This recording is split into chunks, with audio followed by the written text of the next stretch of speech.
안녕하세요. 이혼의 아픔을 이겨내고 행복한 인생을 살아가고 있는 30대 여자입니다. 어렸을 땐 돈을 많이 벌어 좋은 집에서 살고 남들에게 떵떵거리며 사는 삶이 성공한 인생이라고 믿었어요. 막상 어른이 되어보니 그보다 더 성공한 인생은 따로 있더라고요. 그건 바로 가족에게 받는 스트레스와 걱정이 없는 삶이었어요. 기쁜 일이 있으면 함께 기뻐하고 슬픈 일이 있으면 나눠야 할 가족에게서 슬픔과 분노만을 받게 되니 그것만큼 불행한 삶이 또 없더라고요. 다들 예상하다시피 남편과 시댁 이야기 맞습니다. 지금은 이혼하여 남남이 되었지만 한때는 저를 힘들게만 하던 가족이었던 사람들의 이야기 한번 들어보실래요? 저와 남편은 엄마 친구의 아들과 딸 사이였어요. 엄마와 시모는 한 동네에서 자란 친구 사이였는데 그 때문에 저와 남편도 어릴 때부터 자연스럽게 가깝게 지내게 되었죠. 그러다 15살이 되던 해에 이사를 가면서 잊고 지내는데 우연히 다시 만나 결혼까지 하게 되었습니다. 워낙 오랫동안 알고 지낸 사이라 그런지 결혼 자체는 좋은 분위기에서 진행되었어요. 친정아빠도 시부도 돌아가신 터라 서로 의지하며 지내면 좋겠다는 생각이 들 정도로 가족 같은 분위기였죠. 그런데 그게 다 연기였더라고요. 한없이 저를 아껴주던 엄마 친구였던 이모는 시모의 타이틀을 달자마자 혹독한 시모로 변신하여 시집살이를 시키기 시작했거든요. 처음에는 시댁에 갈 때마다 남편의 행색을 가지고 시비를 걸더라고요. 예, 내가 이런 말까진 하지 않으려고 했는데 우리 집에 올 때마다 너는 멀쩡하게 오면서 내 아들 꼴은 저게 뭐니? 너 설마 내 아들 돈까지 다 빼앗아서 용돈도 안 주는 거니? 그렇지 않고서야 내 아들이 저렇게 후줄근하게 다닐 리가 없잖아. 아니에요. 저희 돈 관리 따로 해요. 남편이 그러자고 했고요. 그리고 행색이 저런 건 자다 일어난 그대로 어머님 댁에 와서 그런 거고요. 제가 아무리 그래도 이건 너무 심하다고 귀에 딱지가 않게 말했는데 소용없더라고요. 아시잖아요. 한번 고집 부리기 시작하면 답도 없다는 거. 오늘 아침에도 설득하다가 지쳐서 그냥 왔어요. 말 나온 김에 어머님이 설득 좀 해주세요. 아무리 차 타고 와서 차 타고 가는 거라고 해도 저런 차림은 아니잖아요. 어떻게 해서든 트집을 잡아보려 했던 시모는 민망한지 급하게 남편 편을 들며 괜히 큰 소리를 치더군요.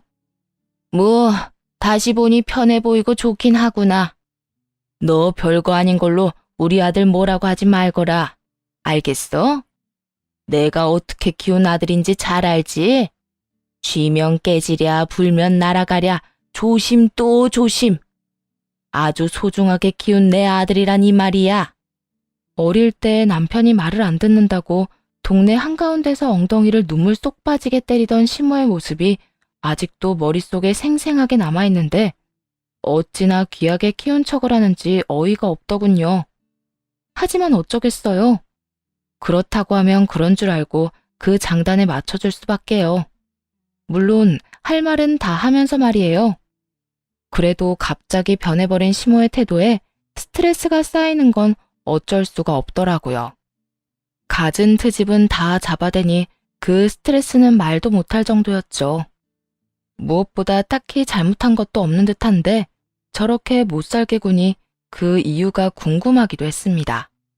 그렇게 이유 모를 괴롭힘을 당하던 어느 날 시모가 갑자기 변해버린 이유를 알게 되었어요. 그건 바로 시모와 엄마 사이에 있더라고요. 정확히는 시모의 자격지심 때문이었어요. 어느 날은 술에 취한 시모에게 전화가 와 저를 왜 그렇게까지 미워하는지 그 이유를 말해주더라고요. 난 네가 너무 싫다. 크면 클수록 네 엄마를 쏙 닮아가서는 왜 잊고 싶었던 과거를 떠올리게 하는 거야? 왜 너희 모녀는 날 이렇게까지 괴롭히냐니 말이야. 어머님, 그게 무슨 말씀이세요? 저랑 엄마가 어머님을 괴롭히긴 언제 괴롭혔다고 그런 말씀을 하는 거예요. 그게 문제야. 네 엄마나 너나 너희가 주변 사람을 괴롭히고 있다는 사실을 전혀 모르는 게 문제라고. 네 엄마는 나보다 잘난 건 집안 하나밖에 없으면서 잘난 척은 혼자 다 해가며 내 자존심을 얼마나 상하게 한 줄 알긴 알아? 선심 쓰는 척 도와주던 것도 그래. 내가 도와주면 고마워서 눈물이라도 흘릴 줄 알았나 본데 그런 마음은 전혀 생기지도 않았다 이거야. 내가 너희 결혼을 왜 찬성한 줄 알아? 네 엄마랑 똑 닮은 널 내 아래에 두고 그동안 당했던 서러움을 다 풀기 위해서야. 들어보니 시모는 엄마에 대한 자격지심으로 오랜 기간 엄마를 미워한 모양이더라고요. 저에게는 엄마가 시모와 어릴 때부터 함께 자라 자매나 다름이 없다고 늘 이야기했었는데 말이죠. 그제야 시모가 왜 그렇게 저를 못 잡아먹어 안달인지 알았네요. 그 이후 시모는 그 말을 기억하지 못하는 듯 하더군요. 저 역시 굳이 이야기를 꺼내진 않았어요. 시모의 그릇된 마음에서 품게 된 자격지심이라고 해도 가난했던 그 시절 얼마나 엄마가 부럽고 또 질투가 났으면 저런 감정까지 가지게 됐을까 안쓰럽기도 했으니까요. 무엇보다 사랑하는 남편의 엄마이기에 제가 조금 더 참고 넘어가자 했던 것이었어요. 그런데 시모는 점점 더 심하게 괴롭히기 시작했고 그 때문에 처음 먹었던 마음이 사라지는 건 한순간이었죠. 일이란 일은 다 저에게 시키는 것도 모자라 막말까지 서슴없이 하기 시작했으니까요. 남편에게 도움을 구해봤지만 소용없는 짓이었어요. 팔은 안으로 굽는다더니 남편은 그저 시모 편만 들기 바쁘더군요. 당신이 어머님한테 말 좀 잘해주면 안 돼? 무슨 말? 나한테 일 좀 그만 시키라고. 내가 말해봤자 싸움만 될 것 같고. 당신이 중간에서 잘 좀 말해주면 좋잖아. 나 진짜 힘들어서 그래. 우리 엄마가 당신한테 일을 시키면 얼마나 시킨다고 그러냐? 저번 주에는 급한 일 있다고 나 혼자 집에 오래서 갔더니 일주일 동안 먹을 반찬 다 하라고 그랬고 이번 주엔 반찬도 모자라서 대청소까지 하고 왔어. 지난달엔 무슨 날도 아닌데 동네 분들 다 모아서 잔치한다고 나 혼자 음식 다 하느라 몸살까지 났던 거 기억 안 나? 가면 갈수록 나아지는 게 아니라 정도가 심해지잖아. 그러니까 당신이 좀 말해줘. 내가 오죽 힘들었으면 당신한테 도와달라고 하겠어? 그냥 좀 해드려라. 들어보니까 죽을 만큼 힘든 일 시키는 것도 아니고 다 할 만한 일 시키는구만. 뭐 그거 가지고 우는 소리를 내냐? 친정 일은 시키지 않아도 다 나서서 하면서 지금 우리 엄마랑 당신 엄마랑 차별하는 거야 뭐야? 당신이 뭘 몰라서 그러는데 집안일이란 게 얼마나 힘든지 알아? 그리고 우리 엄마가 나한테 그런 일 시키는 거 봤어? 딸 사위 고생할까봐 워낙 혼자서 뭐든 해결하려고만 하니까 내가 나서서 도와드리는 거 아니야. 사사건건 내 손 빌려 다 해결하려는 어머님이랑 같은 줄 알아? 당신 지금 그 말 선 넘는 말인 건 잘 알지? 나 지금 기분 상당히 나빠. 내 기분도 지금 상당히 나빠. 선을 먼저 넘은 것도 어머님이고 내 기분 나쁘게 만든 것도 당신이 먼저인데 내가 지금 그런 거 신경 쓰게 생긴 줄 알아? 당신은 내 남편이면서 어떻게 어머님만 그렇게 감싸고 돌아? 나 힘든 건 보이지도 않아? 그리고 어머님 이야기하면서 왜 갑자기 친정 이야기는 꺼내오는 건데? 그냥 도와주기 싫으면 도와주기 싫다고 그래. 그래. 난 당신 도와줄 마음 전혀 없어. 내가 보기엔 우리 엄마가 그렇게 심한 것 같지도 않고. 당신은 젊으니까 그 정도는 쉽게 할 수 있잖아. 그렇게 쉬워 보이면 당신이 해. 나한테 다 하라고 하지 말고. 그래, 그러면 되겠네. 앞으론 어머님이 부르면 당신한테 다 말해줄 테니까 당신이 직접 가서 어머님이 하라는 일 다 하라고. 그렇게 나온다 이거지? 알겠어. 앞으로는 우리 집은 내가 챙길 테니까 당신 집은 당신 혼자 챙겨. 원래도 저희 집도 제가, 시댁도 제가 챙기고 있었는데 뭘 모르는 남편은 본의 아니게 제일 골칫거리였던 짐을 덜어주게 되었죠. 그 후 시모의 연락이 올 때마다 남편에게 떠넘겼고 반발이 있긴 했지만 남편을 탓으로 넘겨버리니 시모도 별말 하지 못하더군요. 그렇게 괴롭힘에서 벗어났다고 생각했는데 그것이 시작이었죠. 사건의 시작은 친정에 있는 소파를 바꿔주면서부터였어요. 제가 어릴 때부터 썼던 소파였던 터라 많이 낡고해져 월급 모은 돈으로 소파를 바꿔드리게 됐죠. 생활비나 공동돈은 전혀 쓰지 않고 말이죠. 각자 집은 각자 챙기자는 규칙을 전혀 어기지 않기 위함이었어요. 그런데 이 사실을 알게 된 남편이 자신이 한 말은 까맣게 잊은 채 개거품까지 물며 화를 내더라고요. 당신 너무하는 거 아니야? 장모님만 당신 엄마가 아니잖아. 이제 우리 엄마도 당신한테 엄마 같은 존재 아니야? 소파를 바꿔주려거든 양쪽 엄마 똑같이 바꿔줘야지. 어떻게 친정만 쏙 바꿔줄 수가 있어? 딴 말 나오지 않게 각자 집은 각자 잘 챙기자고 먼저 제안했던 건 내가 아니라 당신이야. 난 그 약속 그대로 우리 친정 소파 바꿔주는데 당신 돈은 10원짜리 하나 쓰지 않았고. 난 약속대로 한 것뿐인데 왜 당신이 나한테 화를 내? 내가 말한 뜻은 약간의 노동과 용돈 정도는 알아서 챙기자는 것이었어. 이렇게 집안 가구까지 바꿔줄 거란 생각은 전혀 하지 못했단 말이야. 그러니까 잔말 말고 우리 엄마 집에도 소파 바꿔드려. 우리 엄마 지금 당신 집에 가서 새 소파 보고 부러워서 나한테 매일같이 닥달하고 있단 말이야.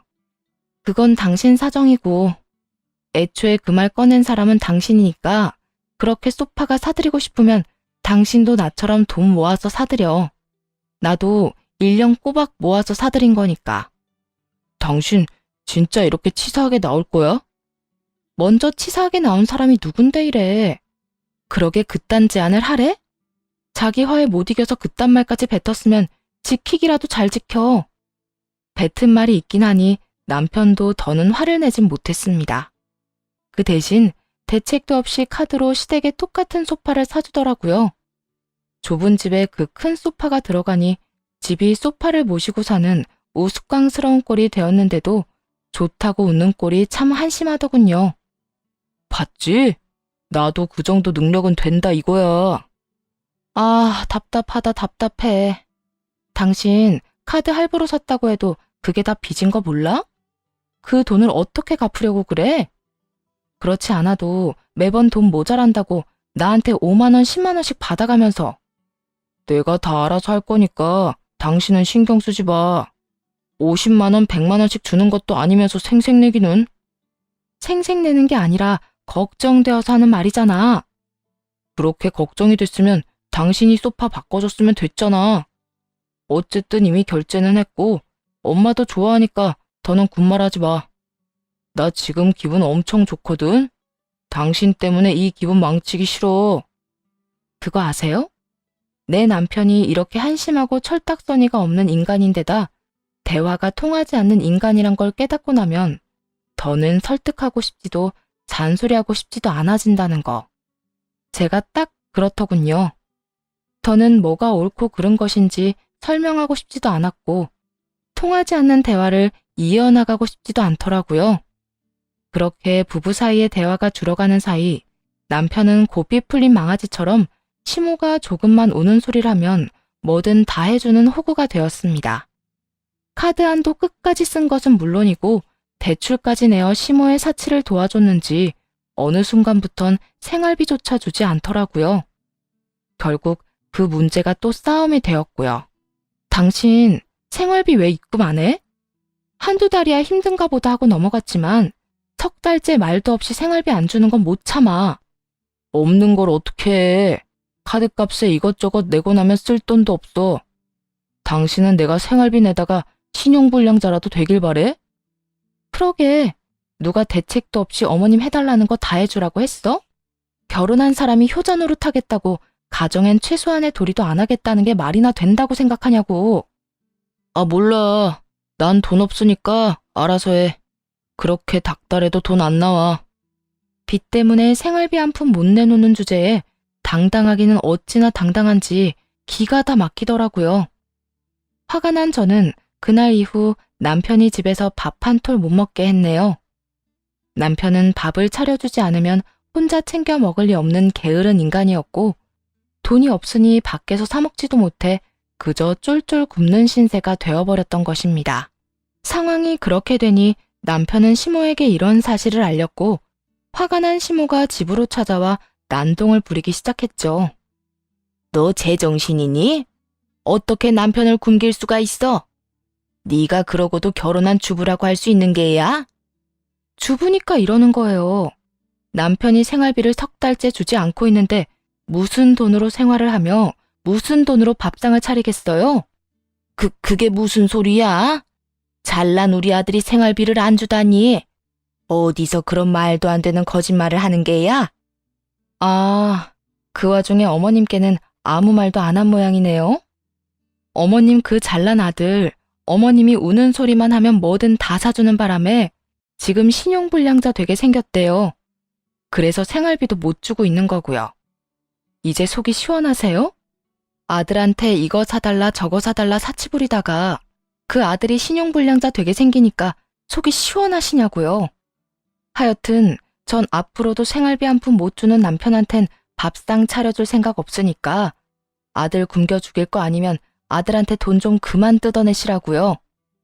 아들이 신용불량자가 된다는 말이 꽤 충격적이긴 했는지 시모는 쫓겨나면서도 내내 말이 없었고 대신 시모에게 상황을 전해들은 남편이 머리 끝까지 화난 상태로 집으로 와 저를 몰아붙이기 시작했죠. 당신이 뭔데 우리 엄마를 이 집에서 내쫓아? 그리고 내 사정은 왜 이야기하고 난리야? 당신 때문에 우리 엄마가 나 걱정하잖아. 이게 뭐야?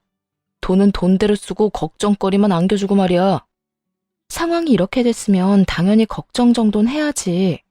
당신이 그런 꼴이 된 게 다 어머님 사채 때문인데. 그리고 우리가 이렇게 서로를 못 잡아먹어 안달이 난 것도 다 어머님 탓이잖아. 당신이랑 우리 가정이 이 모양 이 꼴이 났는데 내가 그 정도 말도 못해? 아무리 그래도 난 당신이 우리 엄마한테 함부로 구는 꼴 못 봐. 당장 우리 엄마한테 찾아가서 그딴 식으로 굴어서 죄송하다고 빌어. 뭐? 빌어? 생활비도 제대로 못 내는 주제에 어디서 큰 소리야. 양심이 있어 없어? 지금 빌어야 하는 사람은 내가 아니라 당신이랑 당신 엄마니까 나한테 헛소리할 시간에 당신 빚이나 어떻게 할지 고민해봐. 진짜 신용불량자 되기 전에. 상황이 급하긴 급한지 한동안 남편은 조용하더라고요. 시모의 호구짓도 멈춘 듯 했고 남편은 열심히 카드빚과 대출빚을 갚아나가는 듯 했습니다. 그때까지도 이혼을 생각하진 않았어요. 빚이야 갚으면 되고 이번 일을 계기로 다신 저런 짓을 하지 않고 반성이란 걸 할 거라며 기대 아닌 기대를 했었으니까요. 그런데 그런 기대를 단박에 무너지게 하는 일이 일어났습니다. 그 시작은 엄마가 TV를 바꾸면서였어요. 대체로 친정의 가정 가구는 제가 어릴 때부터 쓰던 것들이라 하나둘 고장이 나는 상황이었고 소파를 시작으로 TV까지 고장이 나버렸죠. 평소에 TV 보는 것이 낙이시던 엄마는 이왕 바꾸는 김에 크고 좋은 TV로 바꾸셨습니다. 그걸 본 시모는 또 시동을 걸기 시작했고 시모의 닥달에 남편이 또 난리를 부리더군요. 장모님께 TV 사줬다는 게 사실이야? 60인치는 그냥 넘는다고 하던데 당신 진짜 너무한다. 나는 빚 갚느라고 등골이 휘는데 그런 돈 있으면 날 도와줘야 할 거 아니야. 그리고 내가 저번에도 말했지?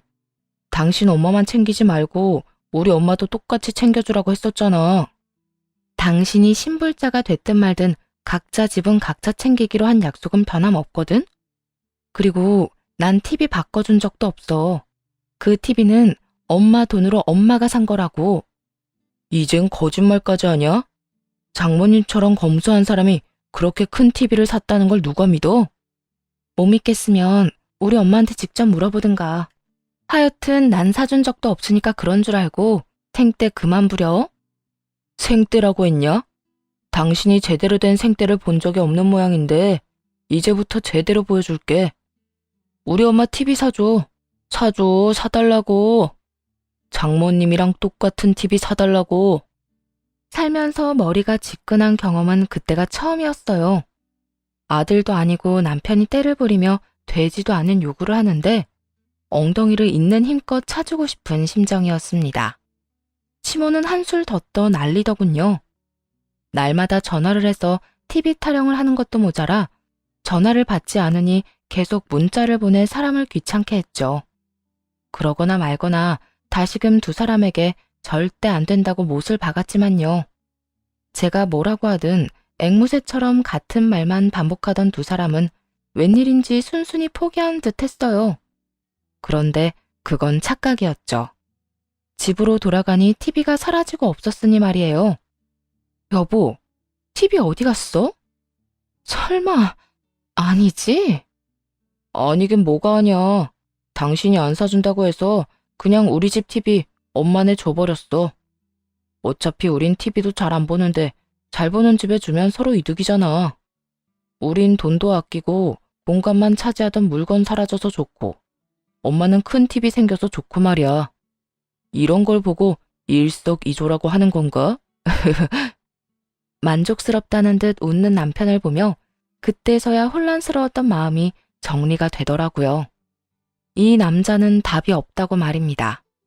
비로소 이혼 결심이 선 저는 남편과 사는 1분 1초가 아까워졌고 그 자리에서 바로 이혼을 통보했네요. 당신이 이렇게까지 구니까 이제야 결심이 서네. 우리 이혼하자.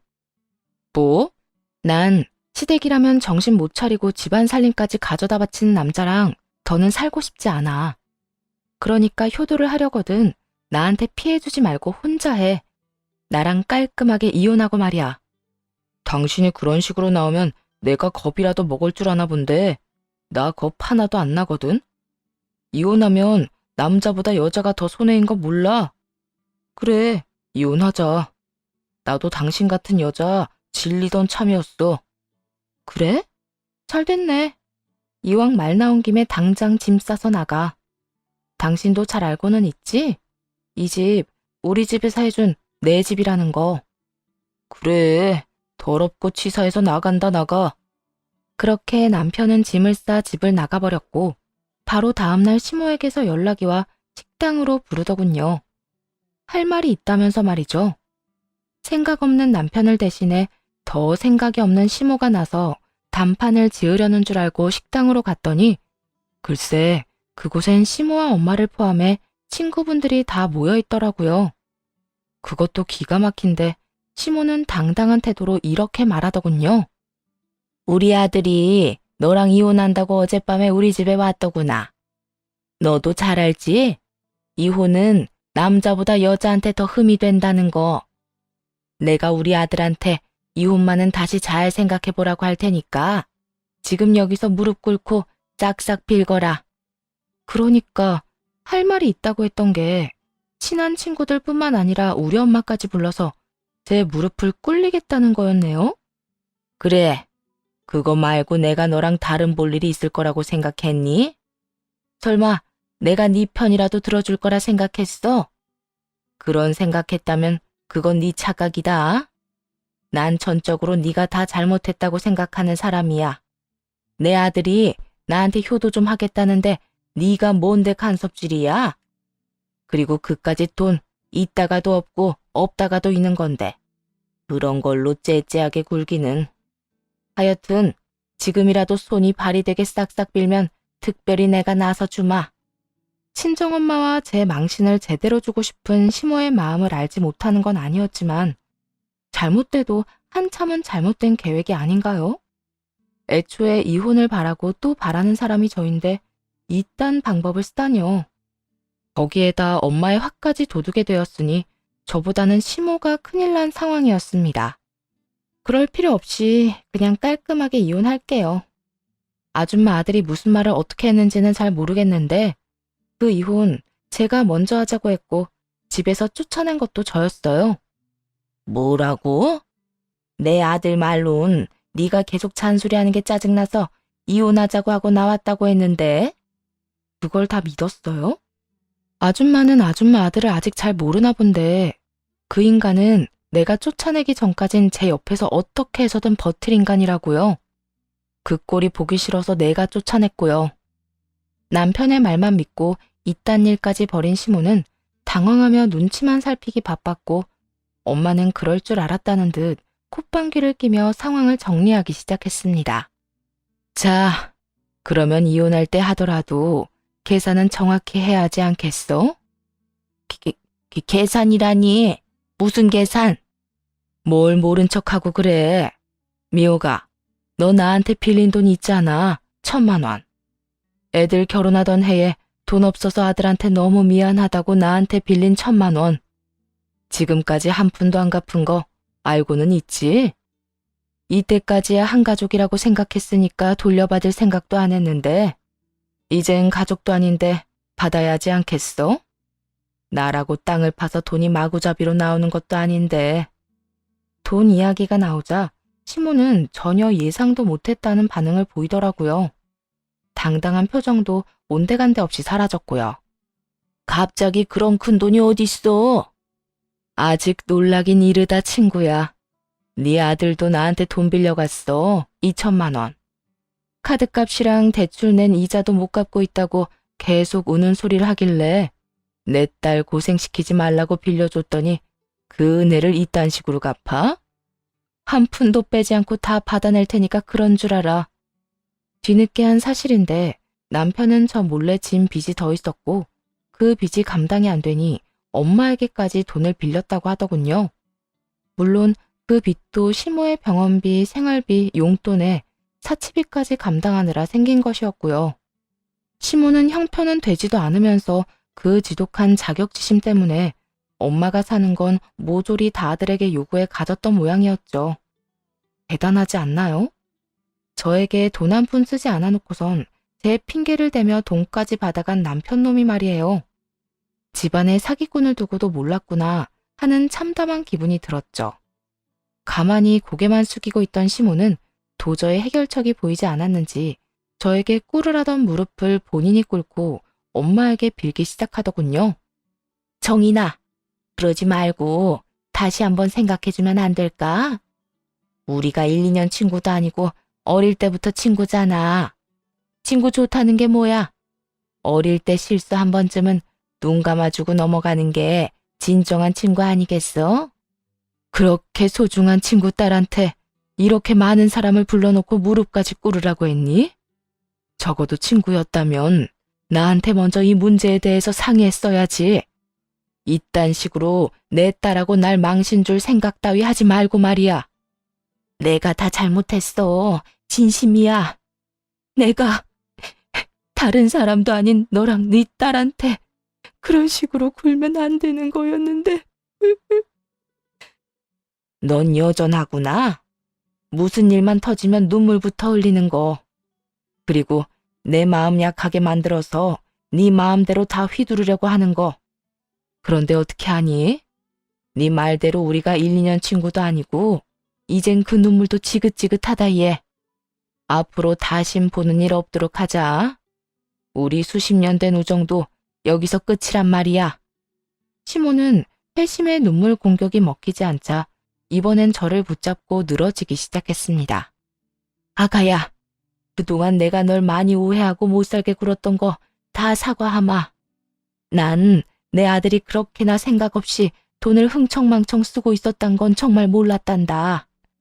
앞으론 그런 일 절대 없도록 내가 잘 이야기할 터이니 제발 이혼한다는 말만은 취소해 주려무나.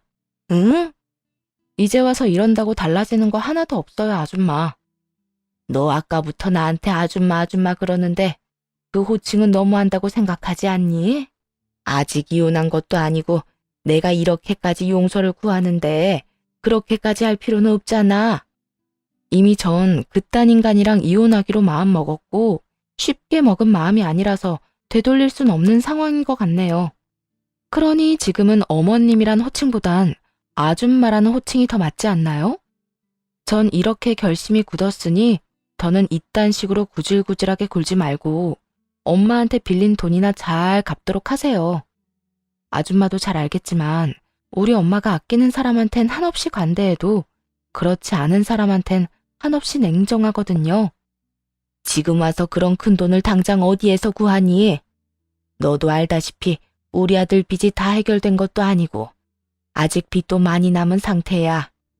그런 애랑 돈 한 푼 못 버는 내가 돈 3,000만 원을 어디서 만들겠어? 그러니까 네가 네 엄마한테 잘 좀 말해주면 안 되겠니? 돈만 해결해주면 이혼은 네 뜻대로 깔끔하게 해주마. 지금 내가 위자료까지 받고 이혼해야 할 마당에 돈 3천만 원을 없던 일로 해달라는 게 말이나 된다고 생각해요? 위자료? 너 설마 우리한테 위자료까지 받을 작정인 게야? 그러면요? 아줌마를 시어머니로 모시고 남편 구실도 못하는 인간을 데리고 사느라 내가 얼마나 힘들었는데요. 그 세월을 돌려받지 못할 거라면 위자료라도 받아야 조금이나마 보상이 되지 않겠어요? 조금 전까지만 해도 어떻게 해서든 제 마음을 돌려보려고 애쓰던 시모는 자극을 제대로 받았는지 갑자기 몸을 일으켜 막말을 쏟아내기 시작했습니다. 이 고약한 것, 네 어미나 너나 사람 무시하는 그 못된 짓은 똑같구나. 내가 이렇게까지 비는데 위자료를 내놓으라고? 왜? 아예 거짓골 대라고 고사를 지내지 그러니? 그런 자격지심으로 살면 안 피곤하세요? 뭐야? 자격지심? 내가 알기론 우리 엄마가 아줌마 힘들 때마다 아무런 조건도 없이 도와준 걸로 아는데 그 호의를 그딴 식으로 받아들이는 거면 자격지심 말고 다르게 표현할 말이 있을까요? 지금도 그래요. 용서받지 못할 짓을 저질러 놓고 딱싹 빌면 다 받아줘야 좋은 사람이고 착한 사람인가요? 그딴 말도 안 되는 기준 세워서 기껏 호의 베푼 사람, 이상한 사람으로 몰아가는 짓 그만 좀 하세요. 지금 돈 몇 푼 네 엄마가 빌려줬다고 너까지 큰 소리 치는가 본데 그까짓 돈 내 아들이 얼마든지 다 갚아줄 수 있거든. 빌린 돈이든 위자료든 얼마든지 줄 테니 네 마음대로 다 해보거라. 시모는 고함을 지르며 호언장담을 했고 시모가 부른 친구분들은 저마다 시모를 질책하기 바쁘더라고요. 미옥이가 정인이한테 고마운 것도 모르고 뒤에서 욕을 많이 하긴 했지. 언젠간 이런 일이 일어날 거라 예상은 했지만 그게 자식들 문제 때문에 터질 줄 누가 알았겠어? 난 이런 일이 일어날 것 같았어. 미옥이 쟤가 장가도 간 아들 등골을 얼마나 빼먹었는지 너희는 몰라서 그래. 병원에 갈 때마다 아들 일도 못하게 부르는 것도 모자라서 정인이 뭐 하나 살 때마다 아들 불러서 다 사달라고 하더라니까. 그랬어?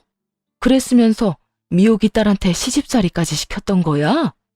정말 양심이 없긴 없었네. 친구들의 수군거림이 끝날 기미가 보이지 않자 시모는 붉어진 얼굴을 감싸준 채 나가버리더군요.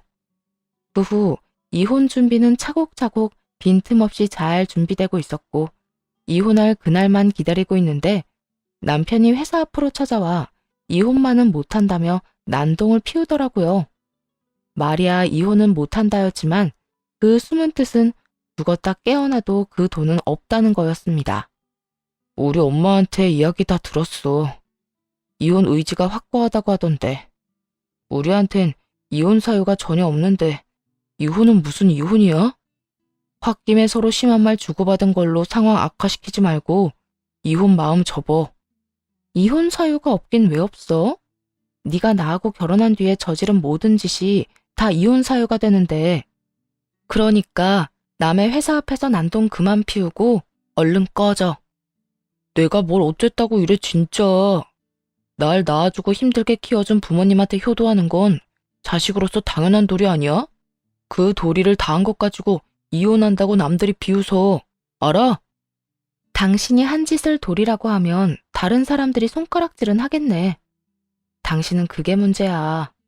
본인이 한 행동은 생각도 안 하고 무조건 내가 너무하고 내가 심하게 행동한다고 믿어 의심치 않는 거. 가끔은 당신의 그 확고한 생각을 의심하고 좀 살아. 평소에 생각도 없이 사는 사람이 왜 가끔 하는 생각에 의심도 없이 확신을 하고 그래? 뭐야? 너 진짜 이딴 식으로 굴 거야? 어쨌든 난 이혼은 못하니까 그런 줄이나 알아. 계속 이혼한다고 말도 안 되는 소리로 우기잖아. 나 네 회사 매일같이 찾아와서 네 얼굴에 똥칠 제대로 해줄 거라고. 웬만하면 빚이나 갚게 회사는 다니게 해주려고 했는데 그것마저도 제 발로 차버리니 어쩔 도리가 없더군요. 바로 다음 날 남편의 회사로 찾아가 그 뻔뻔한 얼굴에 차용증을 던져버렸네요. 그리고 제가 당한 망신과는 비교도 되지 않을 망신을 주기 시작했습니다. 우리 엄마한테 이런 것까지 쓰면서 빌려간 돈 다 당장 갚아. 뭐 생활비로 쓰느라 빚을 지게 됐다. 나한테 쓰느라 이렇게 됐다는 둥 이런 말은 할 생각도 하지 마. 이거 나 몰래 네 엄마한테 다 쓴 거 알고 있으니까. 아, 그것도 알고 있지? 네 엄마도 너랑 나랑 결혼할 때 돈 빌려간 거. 그렇게 자식된 돌이 따졌으니 그 빚도 당연히 네가 갚을 거지? 이 돈 안 갚으면 이자까지 쳐서 받아낼 테니 그런 줄 알아. 당신 미쳤어? 여기 내 회사야. 회사까지 찾아와서 이러면 앞으로 내 회사 생활은 어쩌라는 거야? 회사 생활에 대해서 그렇게 걱정 많은 놈이 내 회사 앞에선 그 난동을 피웠어? 날 찾아와서 화나게 했을 땐 이 정도는 예상했어야지. 너도 잘 알지? 눈에는 눈, 이에는 이라고. 나 지금 그거 하는 거야. 앞으로도 그럴 거고. 그러니까 다시 한번 회사까지 찾아와서 나 망신 주려고 하잖아? 내가 당한 망신의 곱절로 다시 돌려줄 테니까 그런 줄 알아. 남편에게 할 말을 다 하고 뒤돌아서니 전 직원이 다 와서 구경한다고 해도 모자라지 않을 만큼의 인파가 저희를 구경하고 있더군요. 그야말로 작전 성공인 셈이었죠. 그 후 도끼가 제대로 올랐는지 남편은 끝까지 이혼을 거부했고 결국 소송을 끝으로 이혼을 하게 되었습니다. 소송을 하는 동안에도 태세를 다시 바꾼 두 사람이 어찌나 끈질기게 매달리는지 지긋지긋한 지경이었어요. 그러지 말고 다시 한 번만 생각해봐. 홧김에 이혼했다가 당신도 후회할 거라고. 그래 아가야. 그때 식당에선 내가 말이 너무 심했어. 나도 너무 화가 나서 말이 그렇게 나갔던 것뿐이지 그게 다 진심이 아니었단다. 그러니까 앙금이 남았다면 다 풀고 지금이라도 없던 일로 하고 예전으로 되돌릴 순 없겠니? 네, 전혀 그럴 생각이 없어요. 전 이 소송이 1년이 걸리든 2년이 걸리든 반드시 이혼할 거고 엄마가 빌려준 돈을 비롯해 두 사람에게 위자료까지 꼭 받아낼 거라고요. 여보, 그러지 말고 나 안 불쌍해? 나 이대로 가다간 진짜 파산한다고. 여보라고 부르기엔 이미 늦었다고 생각 안 해? 그러게, 나한테 여보라고 부를 수 있을 때 좀 잘하지 그랬어. 그리고 네가 신불자가 되든 말든 난 이제 상관없으니까 돈이나 다 토해내고 이혼이나 해. 더는 너랑 네 엄마 얼굴 보고 싶지도 않으니까. 반복되는 지긋지긋한 상황과 길고 긴 소송이었지만 위자료 액수를 보니 마음의 위로가 조금은 되더라고요. 물론 빌려준 돈도 다 받아냈고요. 막대한 위자료와 빌린 돈을 갚기 위해 전 남편은 대출을 내고 전 시모는 집을 팔았다고 하더군요. 거기에다 자신이 파놓은 함정에 스스로 빠진 시모는 친구들 사이에서 그날의 이야기가 퍼지며 오래된 친구들과도 연락조차 못하는 사이가 돼버렸다고 하고요. 그 후 들려오는 소식엔 다 쓰러져가는 집에서 전 남편과 함께 살고 있다고 들었는데 두 사람에게 딱 어울리는 집이라고 생각했네요.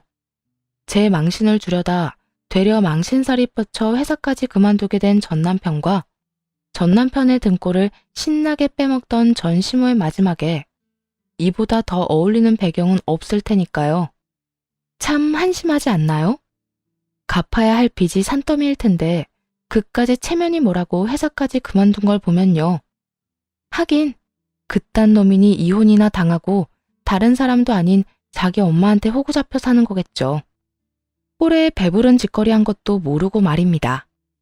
이렇게 성공적인 이혼을 마무리하고 오래된 악연도 끝이라고 생각했는데 그것도 제 마음대로 되지 않더라고요. 오래된 관계인 만큼 연관된 사람들도 많았고 여러 가지 방법으로 전 남편에게 연락이 오기 시작했으니까요. 처음엔 그냥 무시했지만 그냥 무시해선 끝이 없을 것만 같아 마지막이라 생각하고 연락을 받아보기로 했죠. 도대체 무슨 말을 하려고 이렇게까지 끈질기게 구나 싶었는데 전 남편은 끝까지 뻔뻔한 요구를 저에게 하더군요. 수정아, 잘 지내? 왜 이렇게 통화하는 게 어려워? 친구들한테 부탁해서 여러 번 연락했는데 다 안 받더라? 많이 바빴어? 바빠서 안 받았겠어? 네 목소리도 듣기 싫어서 무시한 거지. 왜 전화했어? 끝까지 안 받으려다가 이렇게 해선 끝도 없을 것 같아서 받은 거니까 전화 건 목적이나 바로 말해. 내가 목적이 따로 있겠어? 수정이 네가 보고 싶어서 연락했지. 우리가 부부로는 실패했지만 어릴 때부터 쌓아온 우정은 남아있잖아. 함께한 세월이 길어서 그런지 보고 싶더라고. 난 아니야. 너 진짜 미쳤구나. 너랑 나랑 이혼까지 한 마당에 우리 사이에 남을 우정이 있을 것 같아? 비싼 밥 먹고 헛소리 그만하고 그딴 말이나 할 거면 더는 할 말도 없으니까 다신 전화 걸지 마. 귀가 썩을 것만 같아 전화를 끊으려 하니 전 남편은 다급하게 숨겨온 속내를 드러내기 시작하더라고요. 잠시만. 수정아, 내가 할 말이 있어. 아니, 부탁이 있어. 너도 알다시피 내가 빚이 많잖아. 그런데 회사까지 그만둬서 더는 돈 나올 구석이 없어. 그래서 말인데 네가 돈 좀 빌려주면 안 될까? 많이도 필요 없고 당장 급한 돈만 좀 빌려주라. 응?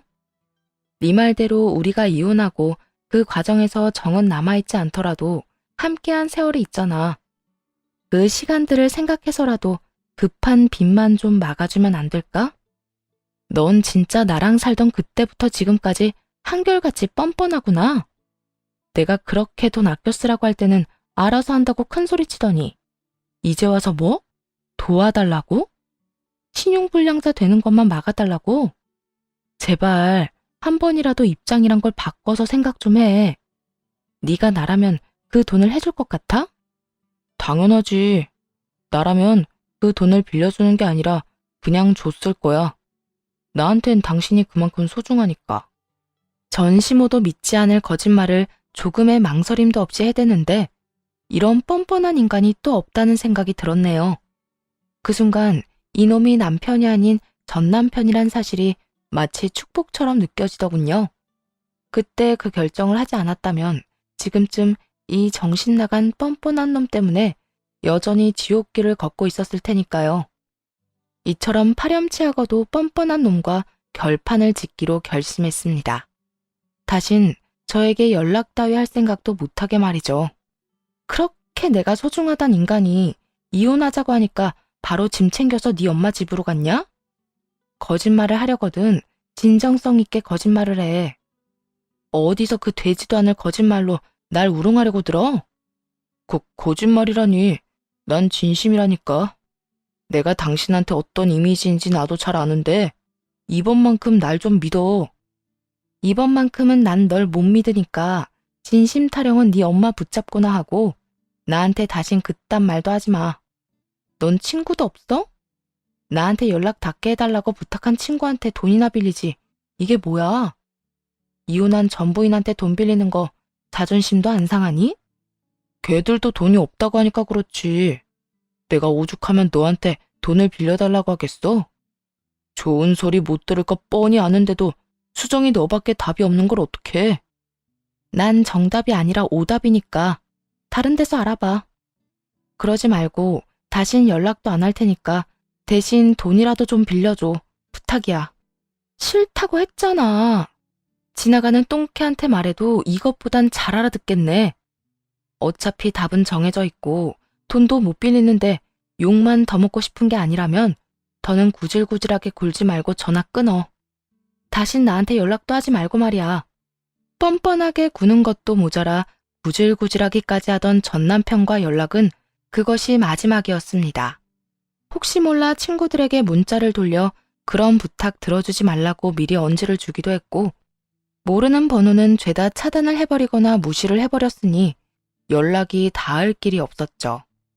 그렇게 4년이 지났고 요즘 전 엄마와 함께 지내고 있습니다. 신혼집으로 샀던 집은 팔았고 그 돈은 다시 엄마에게 돌려드렸어요. 처음엔 저보다 엄마가 상심이 크신 상태였어요. 딸이 이혼한 것도 모자라 오래된 친구까지 그런 이유로 잃게 되었으니 상실감과 회의감이 동시에 몰아쳤을 거예요. 그래도 세월이 약이라고 그 좋지 않은 감정들도 시간이 흐르니 무뎌지고 작아져 이젠 많이 좋아진 상태세요. 그리고 전 여전히 회사 생활을 열심히 하며 연애를 하고 있습니다. 연애 2년 차인 제 남자친구는 소개팅으로 만난 남자로 저보다는 2살이 많고 사업을 하고 있는 사람이에요. 한 번의 실패로 인해 믿음과 신뢰가 무너진 저에게 끊임없이 믿음과 신뢰를 쌓아준 사람이기도 하죠. 최근 들어 결혼 이야기가 나오는데 한 번 더 용기를 내보려고 합니다. 가장 걱정이었던 예비 시부모님들도 좋은 분들이시지만 무엇보다 지금 저 남자를 놓치면 나중에 크게 후회할 것만 같은 예감이 들어서요. 이제는 과거를 회상하며 뒤돌아보는 짓은 그만하고 앞만 보며 행복하게 살아가 보려고 합니다. 이혼한 경험을 바탕으로 똑같은 실수는 하지 않도록 노력하겠지만 과거에 사로잡혀 아무것도 하지 않는 멍청한 짓은 하지 않으려고요. 새로운 출발. 다들 응원해 주실 거죠? 이혼을 하며 모든 순간이 행복했던 건 아니었어요. 때론 제 젊은 시절이 안타깝기도 했고 첫 단추를 잘못 끼워 이런 결과가 일어나게 된 것은 아닐까 그런 생각도 한 적 있었습니다. 이혼이란 그만큼 크게 영향을 미쳤지만 끝이 나지 않을 것만 같던 구렁텅이에서 벗어나고 나니 새로운 세상이 저를 기다리고 있더라고요. 사연 처음에 드렸던 말 기억들 하시나요? 다른 사람도 아닌 가족에게 받는 스트레스와 걱정 없는 삶이 좋은 인생이라고 했던 말이요. 지금은 그런 인생을 살고 있어 참 행복합니다. 물론 더는 자책하거나 후회하지도 않고요. 혹시 지금 이혼을 해서 저와 같은 마음으로 하루하루를 보내고 계신 분이 있으실까요? 그렇다면 감히 한마디 드리고 싶어요. 남들이 이야기하는 것처럼 이혼 별거 아닌 게 아니에요. 한때는 너무나도 사랑했던 사람과 다시는 보고 싶지 않은 원수가 되어 헤어지는 건데 어떻게 별것일 수가 있겠어요. 하지만 그 엄청난 일을 견뎌내고 또 이겨내고 나면 여러분께도 새로운 세상이 열릴 거예요. 그것이 재혼이 되든 자유가 되든 어떤 형태로든 말이에요. 그러니 부디 다시 일어서서 자신에게 주어진 행복을 놓치지 말아요, 우리. 이제 물러가 보도록 하겠습니다.